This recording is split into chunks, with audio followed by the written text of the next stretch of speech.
And welcome back to the Cody for Natick podcast, the one for Natick podcast, the one and only podcast produced by the committee to elect Cody Jacobs to the Natick Select Board. I hope we do a bunch of these, Cody, because I think this is going to be a lot of fun, and I think that we have a lot to talk about. So anyway, I'm your host, Marty McCrory. I am hosting the Cody Jacobs podcast, which totally makes sense. I'm Marty. My pronouns are he, him. And on today's podcast, we have a very special guest. Cody Jacobs is here with us today. How's it going, Cody?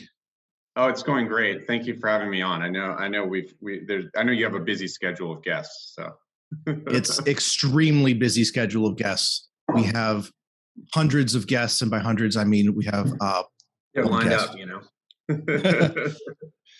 Though I do look forward to the opportunity to have more folks on the Cody Jacobs podcast.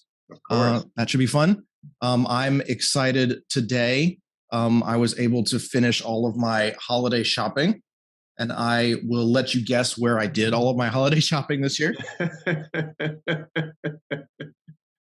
lot of laughing, not a lot of guessing. Was it Aldi? So, I was hoping you would give me the benefit of the doubt on that one, but it was Aldi. So I know you laugh, but they have, but for those of you who don't know Aldi, we have a wonderful Aldi grocery store in Natick, and they have this aisle right in the middle of the store. Like, it's a grocery store, but you can get anything in this aisle. They call it the aisle of shame, and it's kind of seasonal stuff. So they had like a lot of holiday stuff, but then they have random stuff. Like they literally had like hundreds of candles, and I love candles, so I got some candles. It was great. Good. Able to get stocking stuffers. It's a good little place. Have you been before, Cody? It's a good stocking stuffer. Yes, I have been. Just once though. I'm not a frequenter like you. I should go more often, only because like the prices are good, and I go there, or I like going there. It's a good place to go. We've been like rotating the grocery stores around. Honestly though, and I'm betraying myself saying it, I think my favorite Natick grocery store is Wegmans. Not Aldi. It's a good place. We order a lot, so like we kind of go between Wegmans and Stop and Shop, and really we order all three. We order from the Rush too. Like when we have like something that is only there, so it just depends on like what's at which one. The ordering from Wegmans is super convenient. I've been enjoying that. It's a good place, but don't tell Aldi that I'm saying bad things about them, but I do like Aldi. It's a good place. Yeah. All right. So let's jump into it. We got a lot of good stuff to talk about today. I guess we'll start, for those of us who don't know who you are, maybe we start with a little biography about yourself and how you got to where you are today. Sure. So just, very briefly, I guess I was born in Florida. I was born in Tampa, grew up there. And I've always been, pretty politically active, very interested in kind of activism and, working on campaigns and stuff like that. Trying to make progressive change. And that is sort of what led me to go to law school. I went to law school in DC at Georgetown. Did that, and then graduated, and then I worked at a big firm for a while in California. I was doing civil litigation, kind of working for the man for a little while there. But I did get the opportunity to do a lot of pro bono work, which was really, really satisfying for me. And then eventually I did use that experience to get into public interest work full time. So I worked at a place that at that time was called the Law Center to Prevent Gun Violence. But is now part of the Giffords group that people know, I think. Or great. People know. So I, as a staff attorney there, I worked on, gun violence prevention, some litigation, right? Like defending gun laws from Second Amendment challenges and stuff like that. I also worked on some policy stuff though, too, where I worked with, with the state and local governments to, pass gun laws, to have tougher, stronger gun laws. And it was really great work. But then I ended up getting into teaching after that. And I did uh, if you know anything, it's a very, very difficult market to get into to teaching at a law school. And so I ended up having to do quite a few different like kind of fellowships and visiting programs and stuff in order to get the experience necessary to get a permanent position. But ultimately, I did get one after moving around a little bit with my family. I got a position teaching in what they call the lawyering program at BU Law School here. So I teach basically legal research and writing to first year students, which is great and a lot of fun. And that's why we came here. That's why we moved to Natick. And, we chose Natick because we wanted a place that has great schools and, great opportunities for our kids. We have two kids. So I'm married to my wife, Kristen, and then we have two kids, Evan and Ailey, who are 6 and 3 years old. Um, and yeah, and so I mean, we came here because it was, it's a great place for families like us, and we've, we really enjoy it. And since I've got here, I've been pretty politically active as well, and active with volunteering for town stuff, including being on town meeting, being on a couple of different committees. So it's been pretty rewarding. I really like working at the local level. I feel like that's a place that's a little bit neglected sometimes, but where you can really make a difference in issues that matter. So that's kind of in a nutshell my life. And now now I'm doing this. Now I'm running for select board. Yeah, that's great. It sounds like there's been a lot of transitions in your life, from actually being a lawyer to teaching and a different set of skills there, and from working at a more national level to a more local level, different set of skills there. Maybe you talk a little bit about those skills and how your toolbox has evolved over time, so to speak. You know what I mean? Yeah, it's been interesting. I mean, I've been really fortunate in my career to get to do a lot of different things. It's very different, even within being a lawyer, like working on litigation versus working on something like policy work, where you're, drafting legislation or something like that, or helping draft legislation is very different, and it requires a lot of different skill sets. But I think but on the other hand, though, I do think there's some things that carry over. I think that like certainly the ability uh, to listen to people, to understand what their concerns are, and to be able to respond to them in a way that works. I think that's something that kind of carries over across all of those different jobs, really. And as a litigator, you're listening to your client, but you're also listening to the other side, right, when you're negotiating and stuff like that.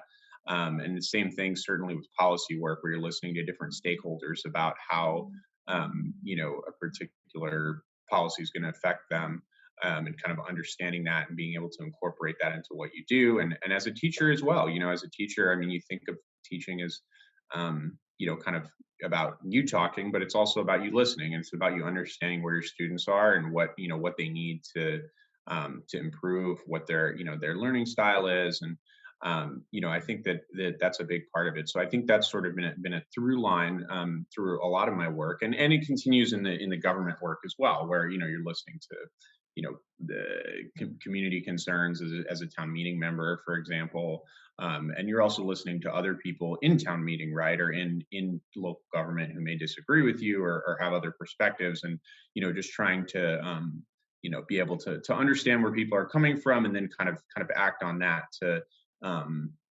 move things forward. So yeah, I mean, I think, and I hope that a lot of the skills that like I've developed over time carry through, even though it looks like, if you look at my resume, it looks a little bit scattered with all the different things that I've done.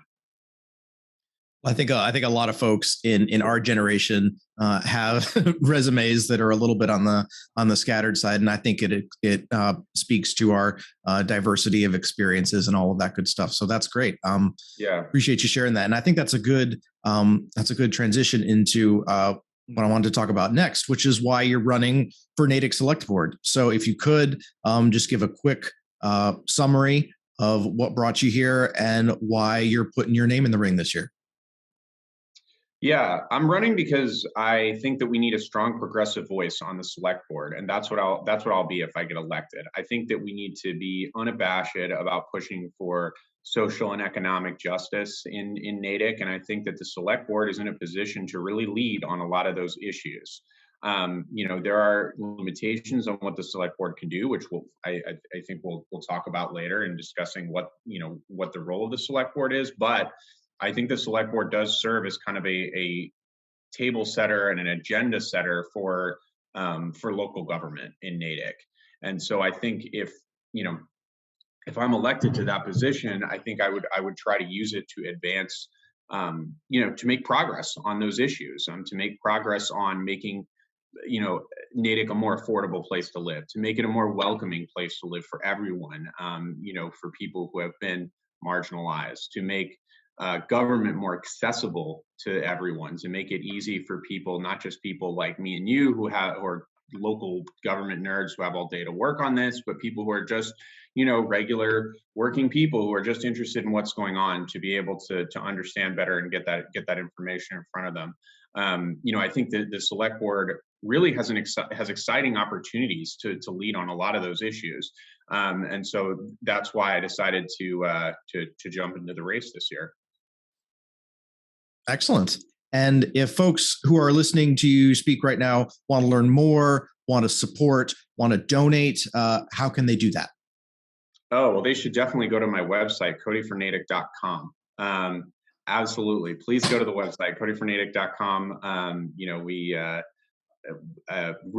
try to put a lot of information there so you can understand. I try to be, I think that as a campaign, we've tried to be as modeling some of the transparency and talking about the specific things that I would support if I was on the select board on our website. And, I think I really invite people to take a look at that and learn more. There's also a form there if you want to contact me and reach out. I respond to every email we receive personally. So, happy to chat with anyone who wants to chat and reach out that way. And of course, really happy to get support. If people want to donate, you can do that through the website. You can also sign up to volunteer. We're going to need help. So, if people fill out the volunteer form, that would be great as well. So again, that's codyfornatick.com. All right, folks, you heard it here first, codyfornatick.com. You can learn more, you can volunteer, you can donate right on the website, which is codyfornatick.com. So let's go ahead and jump in. The theme for today's podcast is Natick government. To be quite honest, I know I was one of these people. I feel like there are a lot of folks in Natick that don't fully understand how our government works, and that's okay because it's very complicated and there's a lot going on. And honestly, it's hard to figure this stuff out. So I would love it, since you do know a lot about how our town government works, if you could talk a little bit at a very high level about how our government works.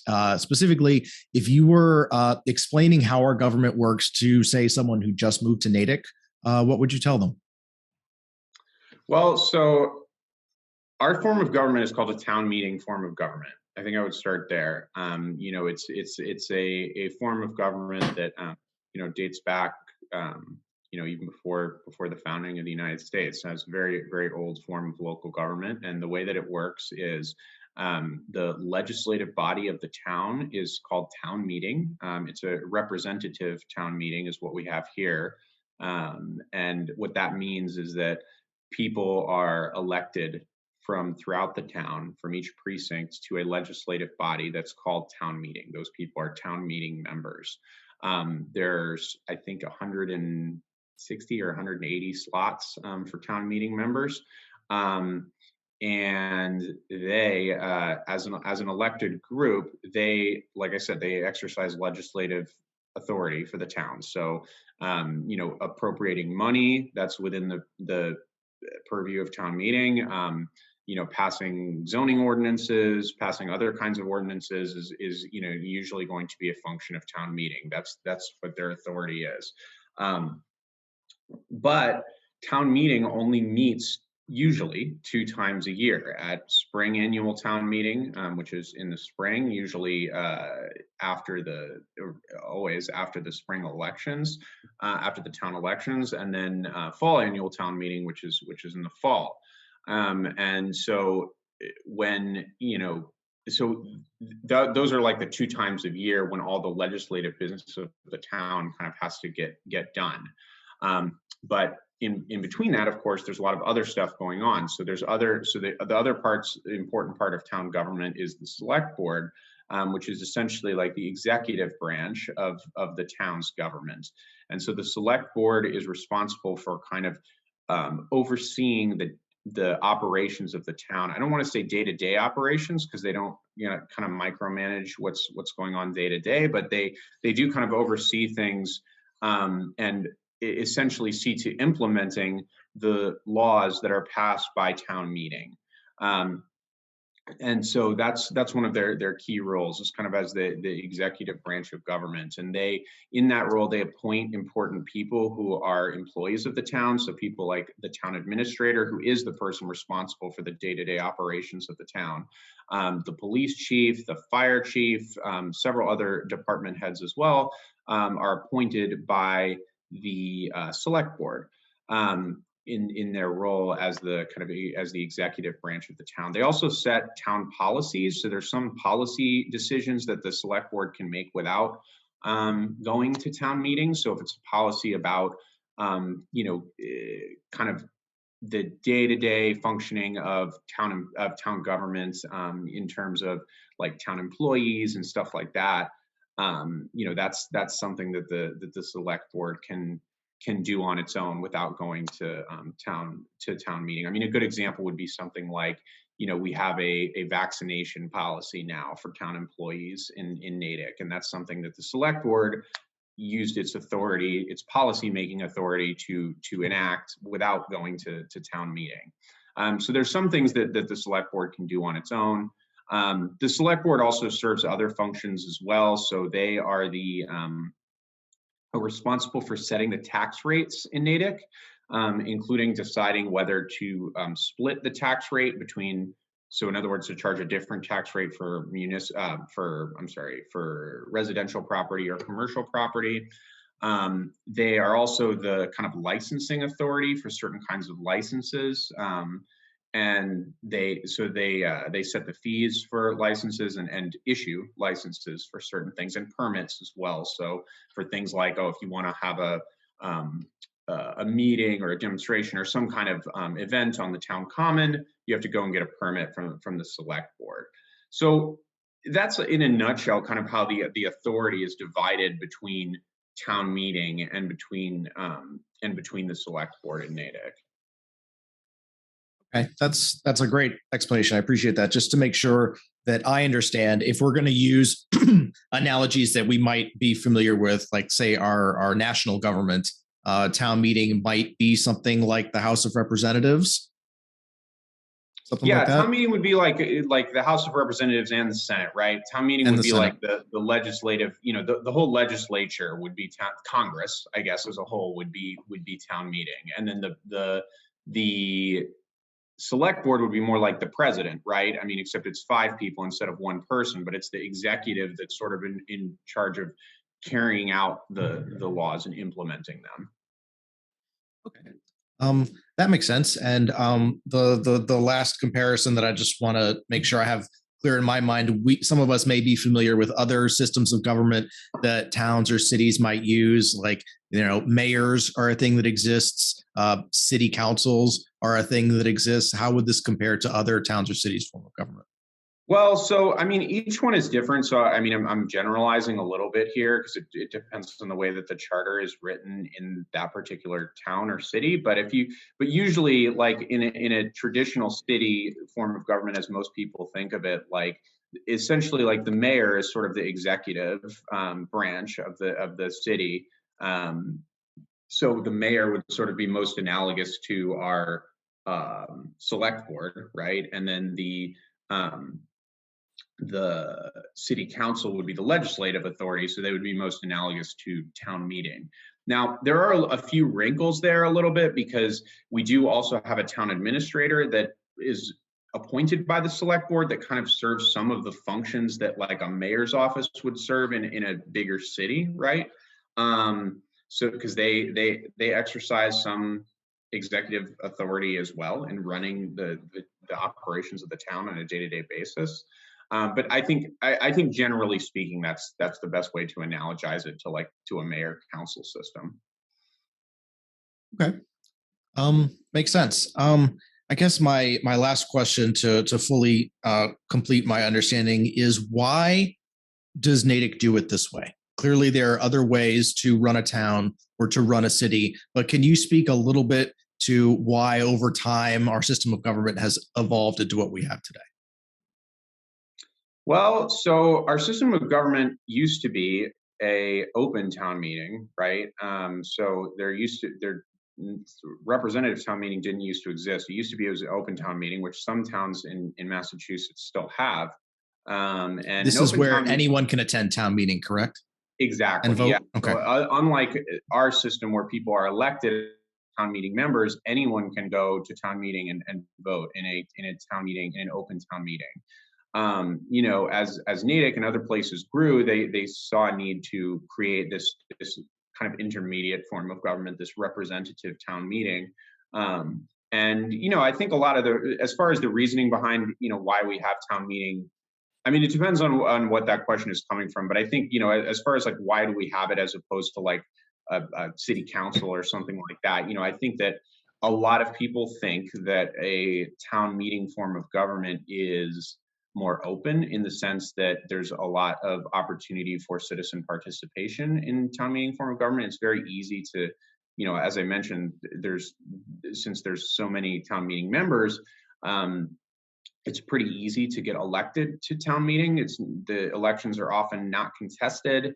And so, it's a pretty low barrier, I guess, to entry in a town meeting form of government. Whereas in a city council, I mean, even if you have a big city council, it would be like, 15 people or something like that. So, it's a much smaller group of people that's running the town. So I think there's an idea that town meeting is more, more citizen run, I suppose, than other forms of government. Now, all that being said, though, there's a lot of movement to change our form of government. There are issues with it that I think people across the spectrum have raised, and in fact, actually, it's somewhat timely that you're asking me this question, because tonight the select board is going to be voting on and I guess it won't be tonight when people listen to this, but tonight, the day that we're recording this, the select board is going to be voting on creating a committee to study our form of government and study, whether we should change either our form of government wholesale or maybe just change aspects of the way that it works. And I think that's a really good and frankly long overdue step. And I'm glad that the select board is doing that. Because I think that we need to really reconsider our form of government. I think that even though I mentioned that the barrier to entry is low, which is true, I think in a way, I also think that it's very much a system that is for people like me and you, people who have a lot of privilege in terms of time, right? People who are able to take a lot of time and be able to spend hours and hours in meetings and figure out how it all works and get elected, and then spend the time like actually studying these things and doing this stuff.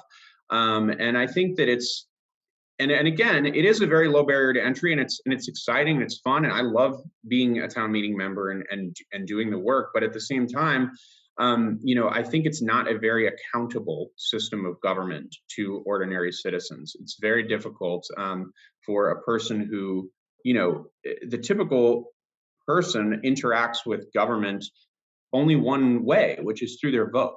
That's it. And so if you want to hold the government of Natick accountable through your vote, it's very difficult to do that with the town meeting system of government.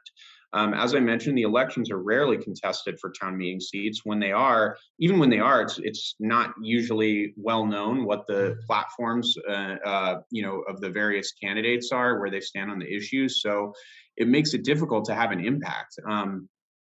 And this is in contrast to a city form of government where there's a or I should say a council form of government, because some towns do have councils, but a council form of government where there's a lot fewer people who are directly involved as elected officials, but those people can be held accountable for the decisions that they make, the legislative decisions that they choose to make. They're hotly contested elections that are, where the platforms of the candidates are well known. And you see this somewhat in turnout figures. The turnout for Framingham's most recent town election was more than double the percentage of the turnout for our most recent town election. And so I think that there's something to that, that people realize that they have an opportunity to have their voice heard and to hold the government accountable in that system of government that they don't think that they have here in Natick.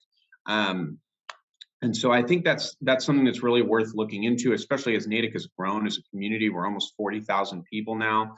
And so, I don't think the charter has been significantly changed since, I think 1970. So, I think it is time for a fresh look. And, not everyone wants to go that far of completely changing the system of government, but there's a lot of openness to smaller changes around the edges as well. And it's not just about participation. It's also about like the flexibility of our government, our ability to kind of, move quickly to get things done. Because the town meeting form of government, as I mentioned, town meeting as a legislative body only meets twice a year.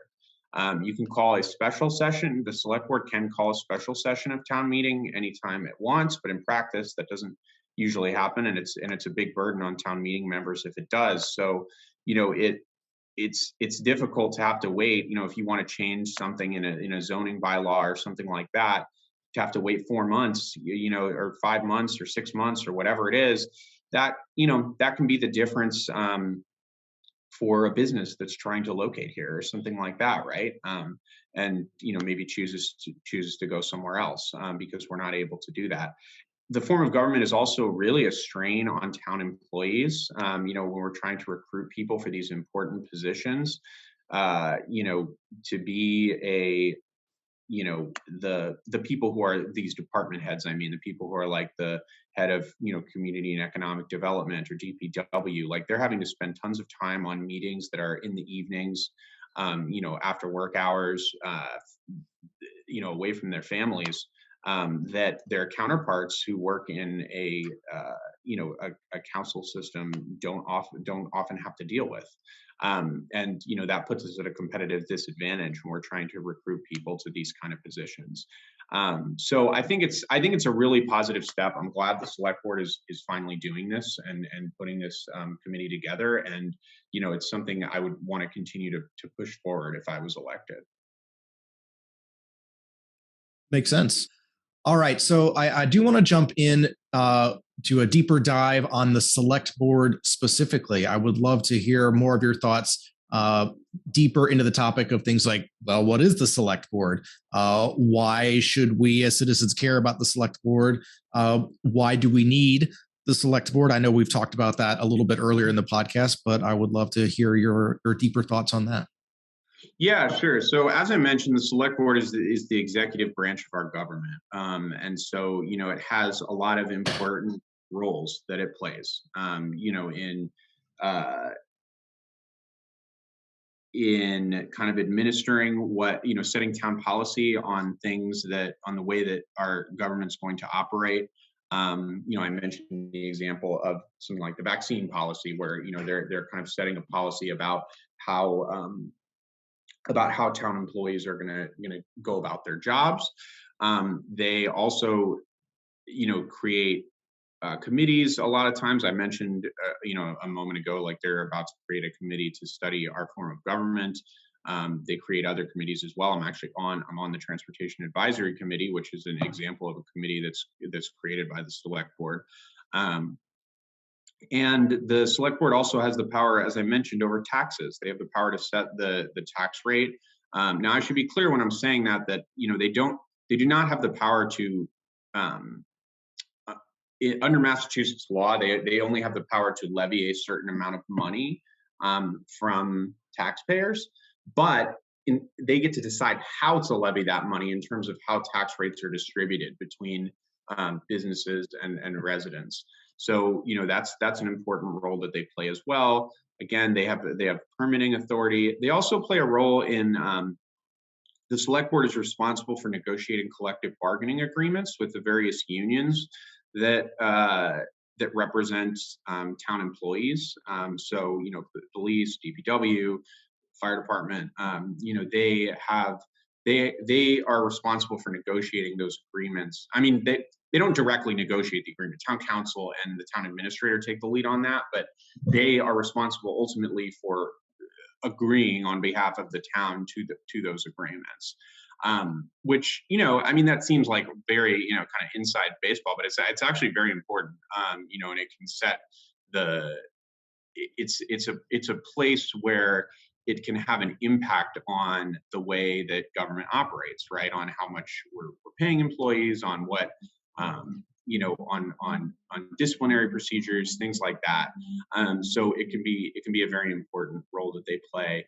The select board also has a role in the budget process as well. They definitely have some influence there. And beyond that, I think that the select board is, it's kind of beyond their formal powers. The select board has a lot of informal agenda setting role, and an informal kind of agenda setting role in town government. When select board members stand up at town meeting and say, or I guess, turn on their video at town meeting as it is now, but when they speak at town meeting, people listen. And I think that they have a lot of they have a platform to be able to move certain things forward, or in other cases to hold things back. They also have a platform to advocate for things on the state level, with our state delegation, and to try to push for change in those kind of areas. And finally, they also are a kind of forum for citizen concerns. I think that the select board, just being one of the more prominent boards and committees in the town, maybe along with the school committee, is the place that people go when they have concerns about town government and they're not sure where to take them. And so I think the select board kind of it serves this function as kind of the I guess is sort of a clearinghouse in a way for citizen concerns, where it can sometimes start there, and they sort of figure out like how to direct people, I guess, in that regard. And so I think that it does a lot of different things. And I mean, to your second point about, why should people care about it? I think that it should be evident from all the things I just listed that there's a lot of opportunities here to push for change, to push for progress on many important issues. Things like equity and inclusion, for example, is an example. Like, that we're going to be the select board advocated for and eventually got enacted a new chief diversity officer that's going to be hired by the town, and that's something that's an example of an area where the select board was able to kind of use its leadership to get something important done. And I think that you can see that across a lot of different aspects of town government, where the select board is kind of can be a driving force behind what happens. And so you should care about who's on it, because that's going to have an impact, a very big impact on the day-to-day lives of a lot of people in Natick. Maybe even more so than other national and state elected officials. Okay. If I, as a member of the public, wanted to be more involved in the select board, to attend a meeting, ask questions, express my concerns, how do I do that? That's a good question. So you can attend a meeting by their meetings are usually, I believe now they're usually a hybrid format. So they're in person, but you can participate remotely. So if you go to their, if you find their meeting agendas, which you can find on the town website, but actually it's probably easier to just Google like Natick Select Board agendas than to try to find it through the town website. But if you find it through the town website, and you find the page for the select board, there's a link to their agendas. And in the agenda, you can find a Zoom link there. You can also attend the meeting in person, if it is indeed a hybrid meeting, at the town hall. And you can speak during they have a portion of the meeting that's set aside for public speak, which is where any member of the public can speak about any item that's not on the agenda. If an item is on the agenda, then you wait for that item to be called, and then you ask to get recognized at that point. And then you can speak and have input. But you can also email the select board. There's a general select board email address that's on the website.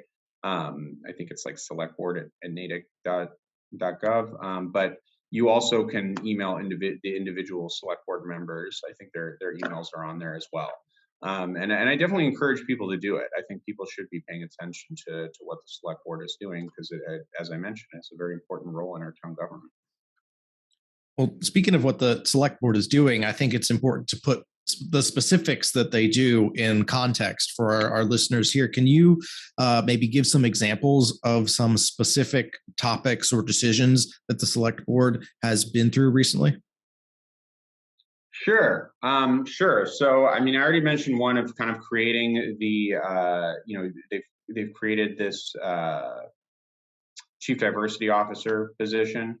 That's one thing that they did fairly recently. They also, tonight are, maybe going to be creating this committee to study our town government. Would be an example of something that they do. They also hire. I mentioned that they hire important people in our town government. This year, they hired Jamie Erickson to be our town administrator. So that was a process that the select board went through in interviewing candidates, narrowing it down, and then ultimately negotiating a contract with Jamie. So that would be a couple of examples of recent things, and setting the tax rate. They every year they set what the tax rate is going to be, and whether it's going to be a split tax rate, meaning that the businesses and residents will be charged different tax rates, or whether it's the same tax rate. And the select board this year and every year consistently votes for a single tax rate, where businesses and residents are charged the same rate.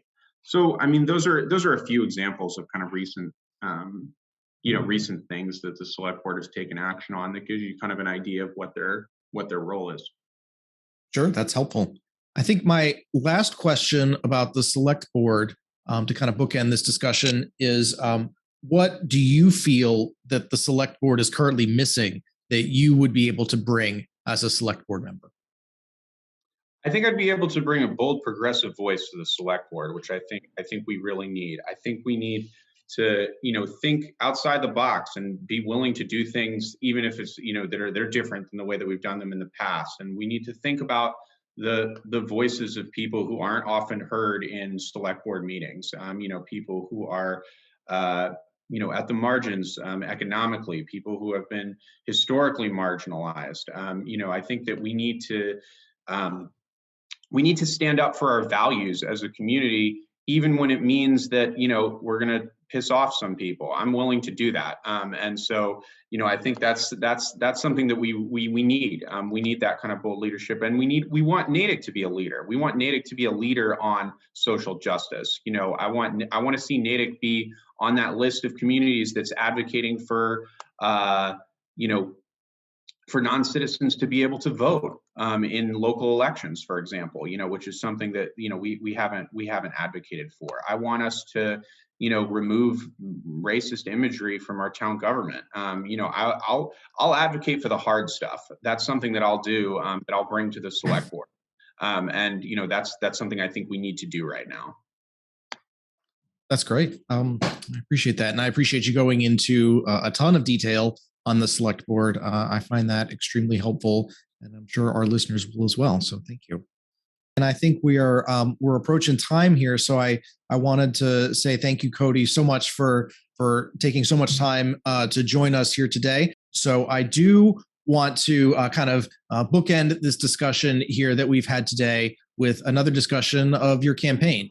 If folks who are listening want to support your campaign, how can they do that? Where can they go? What can they do? Well, they can go for codyfornatick.com, which is our website. It's codyfornatick.com. They can also like our page on Facebook, which should be pretty easy to find if you search there.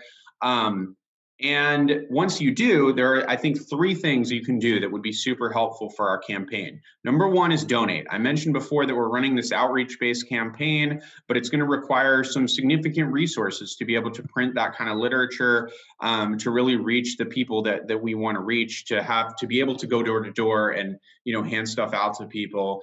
We're gonna need some resources for that. So a donation, whatever you can give, it's going to go a really long way, because in a local campaign, your dollar goes further. I don't have any, as you know, Marty, I don't have any paid staffers on this campaign. It's all volunteers. So we every dollar that you spend will go towards a yard sign, will go towards literature, it'll go towards something that's getting out voters. And then the second thing you can do is volunteer. As I mentioned, it's a volunteer-powered campaign. I'd love to have more help with whatever you can help with, whether that is going door to door if you're excited about that, or if it's standing on the common, any of those things. Like we need help. So please fill out the volunteer form, which again is at codyfornatick.com. And then the final thing is talk to your friends and let them know. Share the content on your own Facebook page. So that they know about this campaign and, they hear from you about why it's important. I mentioned literature and us going door to door and all that stuff I think is great and important, but none of it is going to be as effective as hearing from a friend about why this election and why this campaign is important to you. So again, those are the 3 things that I think are the top line things you can do to really help right now, which is donate, volunteer, and talk to your friends. Donate, volunteer, talk to your friends, codyfornatick.com. Codyfornatick.com. That's right. That's where you can find all the information. Correct. Well, thanks again, Cody, for joining us. This has been our first episode of the Cody for Natick podcast. Thanks so much, everyone, for listening, and we'll see you around town. Bye, everyone.